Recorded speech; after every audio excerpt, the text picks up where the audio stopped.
Meghan Markle was once seen as a symbol of reinvention, from Hollywood star to royal duchess, but that luster is fading. In a Saturday Night Live (SNL) appearance, Scarlett Johansson made no bones about mocking Meghan's attempts to rebrand, from her self-congratulatory posts to her use of racial identity. With A-list stars shunning her and Netflix cutting her deal, Meghan is facing an unprecedented image crisis. This article will analyze the collapse of the Sussex brand, the public criticism, and the consequences for Meghan's standing in the entertainment industry. Scarlett Johansson turned the SNL stage into a place to expose the inauthenticity of Meghan's image. In a parody, Johansson mimicked Meghan's podcast style of speaking, filled with cliches like allowing yourself to love yourself and making space. These words, while profound, were pointed out by Johansson as lacking substance, bringing no real business or strategic value.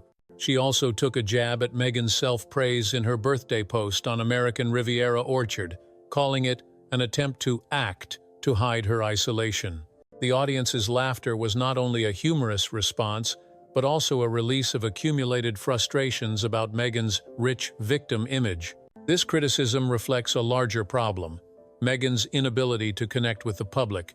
In her interview with Jaime Kern-Lima, Meghan shared the difficulties of being a working mother, but revealed that she had a nanny for 5 years and a large staff. This made her appear insincere, trying to portray her lavish life as a common story. Her lifestyle brand, American Riviera Orchard, also flopped after just 8 weeks of launch, with products like jams being slammed as overpriced and lacking a clear strategy. Critics like Bronte Coy pointed out that Meghan, with her team of chefs, stylists, and assistants, failed to portray herself as a normal, busy mother. The estrangement from Hollywood made things worse. Stars who were once close to her, such as Oprah Winfrey, Beyoncé, and Serena Williams, now keep their distance. Oprah, who helped Meghan land a blockbuster interview in 2021, refused to appear at her birthday party, citing the need to protect her brand from controversy. At the G9 Ventures Summit in the Hamptons, Meghan was only photographed with her close friend Misha Nonu, while stars like Gwyneth Paltrow and Reese Witherspoon avoided her.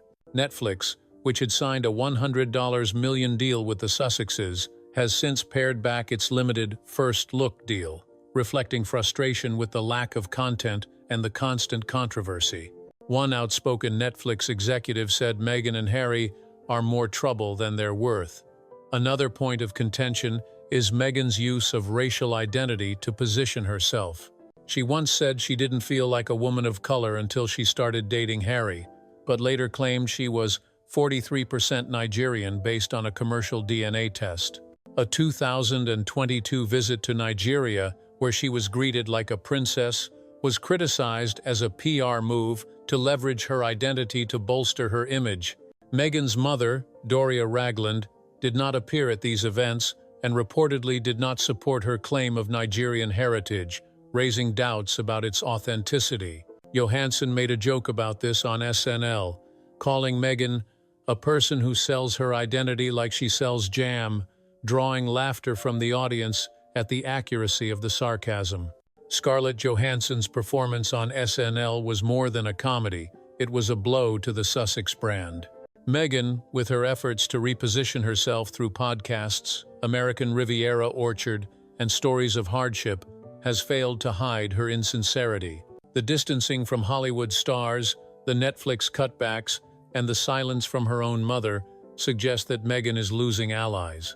As the public grows weary of the rich victim image and the media becomes less forgiving, Meghan risks becoming a failed icon. If she fails to change the narrative, the Sussex brand could become a brief chapter in Hollywood history, overshadowed by the very ambitions she once pursued.